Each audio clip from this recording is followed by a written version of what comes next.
Hello' students, তো তোমালোকৰ next মেথছৰ exam আহি আছে আৰু মেথছৰ এক্সামৰ কাৰণে কেনেকুৱাকৈ প্ৰিপেয়াৰ কৰিব লাগিব, কোনকেইটা চেপ্টাৰ তোমালোকে আগতে চাব লাগিব, কোনখিনি পিছত চাব লাগিব। চ' বহুতো ষ্টুডেণ্টছৰ কনফিউজন লাগিছে যে মেথছ ইমান ডাঙৰ চিলেবাছ আমি কেনেকৈ কমপ্লিট কৰিম, ইয়াতো ধেৰ কুৱেশ্যন কৰিবৰ কাৰণে আছে, তো চিলেবাছ কেনেকৈ কমপ্লিট কৰিম। চ' আজি এনেকুৱা এখন প্লেন দিবলৈ গৈ আছোঁ, তোমালোকৰ চিলেবাছো কমপ্লিট হ'ব, লগতে গোটেইখিনি টাইপৰ ষ্টুডেণ্টৰ কাৰণে আনিছোঁ। যদি তোমালোকৰ অকল ৰিভিজন বাকী আছে তেনেহ'লে কেনেকুৱাকৈ পঢ়িব লাগিব, যদি অলপ পঢ়ি হৈছে তোমালোকৰ তেনেহ'লে ফাৰ্ষ্ট কোনকেইটা চেপ্টাৰ চাবা, তাৰপিছত কোনকেইটা চেপ্টাৰ চাবা, গোটেইখিনি কথা ডিছকাছ কৰিম। আৰু মষ্ট ইম্পৰ্টেণ্ট, বহুত এনেকুৱা ষ্টুডেণ্টো আছে যাৰ এতিয়ালৈ একোৱে পঢ়ি হোৱা নাই, তো তেনে ক্ষেত্ৰত সিহঁতে কোনখিনি টপিক চাব লাগিব। তো আজি যোনখন ষ্টাডি প্লেন আনিছোঁ, এনেকুৱা টপিকবিলাক আগত ৰাখিছোঁ যোনখিনি অকণমান ইজি হয়, যোনখিনি চেপ্টাৰ তোমালোকৰ ইজি হয়, নম্বৰো পূৰা ধুনীয়াকৈ পাই যাবা, কমনো পৰে সেইকেইটা চেপ্টাৰ। তো সেইকেইটা চেপ্টাৰ আগতে আনিছোঁ, তাৰপিছত হাৰ্ডখিনি দিয়া হৈছে। তো ধুনীয়া ষ্টাডি প্লেন হয়, তোমালোকক দেখুওৱা হ'ব কোনকেইটা চেপ্টাৰ আগতে চাব লাগিব। কিন্তু তাৰ আগতে যিসকলে চেনেলটো এতিয়ালৈ ছাবস্ক্ৰাইব কৰা নাই, তোমালোকে চেনেলটো ছাবস্ক্ৰাইব কৰি ল'বা, এনেকুৱা নিচিনা ইনফৰ্মেটিভ ভিডিঅ'বোৰ পাই থাকিবা তোমালোকে। আৰু অকল মেথছে নহয়, নেক্সট ছায়েন্স এক্সামত আমি যিমান পাৰোঁ সহায় কৰি যাম। তো এতিয়া মেথছৰ কাৰণে গোটেইখিনি ডিছকাছ কৰোঁ আহা, কোনকেইটা চেপ্টাৰ তোমালোকে আগত পঢ়িব লাগিব, কোনখিনি চেপ্টাৰ বেছি স্ক'ৰিং হয় মেথছৰ কাৰণে, তো গোটেইখিনি লৈ আনিছোঁ। তো আজি তোমালোকে প্ৰথমত কি চাবা চোৱা, চেপ্টাৰ 6টো কৰি ৰাখিবা, ট্ৰাইংগেলছ ৰিভিজন চাবা, চেপ্টাৰ 1 চাবা আৰু চেপ্টাৰ নম্বৰ 11 চাবা।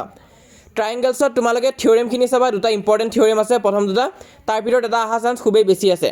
আৰু ৰিভিজনত তোমালোকে কুৱেশ্যনখিনি ভালকৈ চাবা, MCQ বেছিকৈ আহে, 1 মাৰ্কৰ কুৱেশ্যনখিনি ভালকৈ চাবা আৰু ফেক্টৰাইজ কৰাখিনি চাই ল'বা।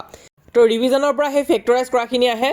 তাৰপিছত নেক্সট তোমালোকে চোৱা চেপ্টাৰ নম্বৰ 1 ৰিয়েল নাম্বাৰ্ছ, বাস্তৱ সংখ্যাৰ পৰা তোমালোকে কি চাব লাগিব, ইৰেচনেল প্ৰুভ কৰা আহে, অপৰিমেয় যে প্ৰুভ কৰিব আহে, √3 তেনেকুৱা নিচিনা আহিব। তো সেইখিনি তোমালোকে চাই থৈ দিবা ভালকৈ আৰু গোটেই চেপ্টাৰটোৱে ভালকৈ কমপ্লিট কৰিব চেষ্টা কৰিবা। নেক্সট তোমালোকে চাবা চেপ্টাৰ নম্বৰ 11 কনষ্ট্ৰাকশ্যন অংকন, সেইটো এইকাৰণে চাব দিছোঁ কাৰণ তাত অকল 9টা কুৱেশ্যন আছে।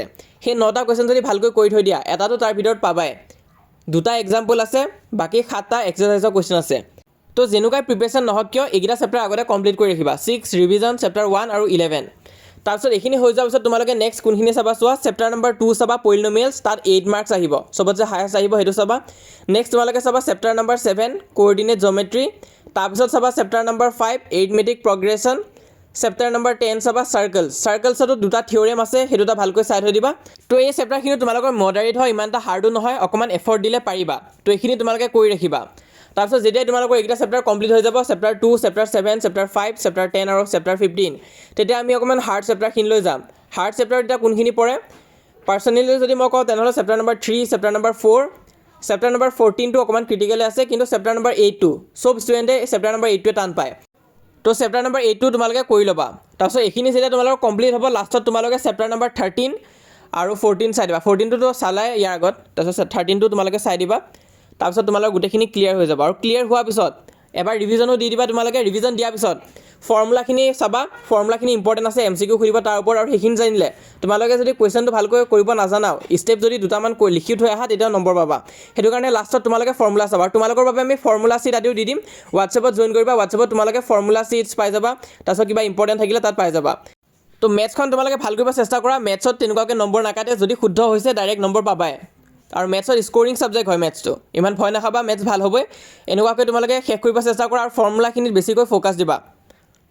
গোটেইখিনি চেপ্টাৰ টাচ কৰিব নোৱাৰিলে গোটেইখিনি চেপ্টাৰৰ ফৰ্মুলাখিনি এটলিষ্ট টাচ কৰি ল'বা। আৰু আমাৰ হোৱাটছএপত জইন কৰিবা, তাত মই ফৰ্মুলা ছিট আদিও দি দিম কালিলৈ, তো তোমালোকে সোনকালে জইন কৰিবা। আৰু যিসকলে এতিয়ালৈ আমাক ছাবস্ক্ৰাইব কৰা নাই, তোমালোকে চেনেলটো ছাবস্ক্ৰাইব কৰি ৰাখিবা, আমি যিমান পাৰোঁ সহায় কৰি যাম।